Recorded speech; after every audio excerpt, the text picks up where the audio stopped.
ഇറാനിലെ ഒരു ഷൂവിൻ്റെ ഷോപ്പിലാണ്.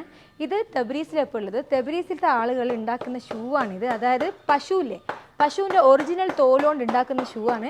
ഇതിപ്പോൾ ഷൂവിൻ്റെ പ്രോസസ്സിങ്ങിനാണ് ഉള്ളത്. ഇനിയിപ്പോൾ അടിയിൽ മറ്റേ ഈ കാണുന്ന ഇതുണ്ടല്ലോ, ഷീറ്റ് ഉണ്ടല്ലോ, അതെല്ലാം വെച്ച് സെറ്റാക്കണം.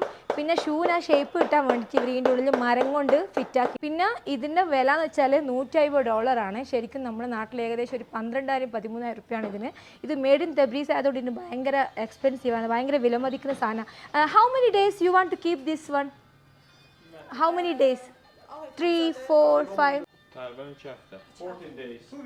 2 weeks. 2 ആഴ്ച ഇവർ ഈ ഷൂവിന് ഷേപ്പ് ആദ്യം ഇതിൻ്റെ തോലെടുത്തിട്ട് 2 ആഴ്ച ഷേപ്പ് കിട്ടാൻ വേണ്ടിയിട്ട് ഈ സാധനം കട്ടയിൽ ഇറക്കി വെക്കും. എന്നിട്ടാണ് ഇവർ ഷൂ ഉണ്ടാക്കുന്നത്. ഭയങ്കര എക്സ്പെൻസീവ് ഷൂ ആണ്. ഇവൻ ഇതിങ്ങനെ അതിൻ്റെ ബേക്കും കാര്യങ്ങളെല്ലാം ഉണ്ടാക്കിക്കൊണ്ടിരിക്കുന്ന ഈ കാണുന്നിടത്തെല്ലാം ഒറിജിനലായിട്ട് ഇവർ ഷൂ ഉണ്ടാക്കിയത്. പിന്നെ ബെൽറ്റ് കണ്ടോ, ഇതെല്ലാം പശുവിൻ്റെ തോലുകൊണ്ട് ഉണ്ടാക്കിയ ബെൽറ്റാണ്. നമ്മൾ രാജസ്ഥാനിൽ ഞാൻ പോയ സമയത്ത് ഒട്ടകത്തിന് കൊണ്ടാണ് ബാഗും അതുപോലെ തന്നെ ബെൽറ്റും ഷൂ എല്ലാം ഉണ്ടാക്കിയിട്ടുള്ളത്. പക്ഷേ ഇത് പക്ക ഒറിജിനൽ ലെതർ, പശുവിൻ്റെ തോലുകൊണ്ട് ഉണ്ടാക്കിയ ലെതറാണ് ഇത്. പിന്നെ ഇത് ലെതറിൻ്റെ വേറെയും കുറേ സാധനങ്ങളുണ്ട്, വണ്ടിയിൽ വെക്കാനും സീറ്റ് കവറായിട്ട് ഉപയോഗിക്കാനും എല്ലാം. പിന്നെ കുറേ ഡിഫറെൻറ്റ് കൈൻഡ്സ് ഓഫ് ഷൂസ് ഉണ്ട് ഇവിടെ. This is all made in തെബ്രീസ്.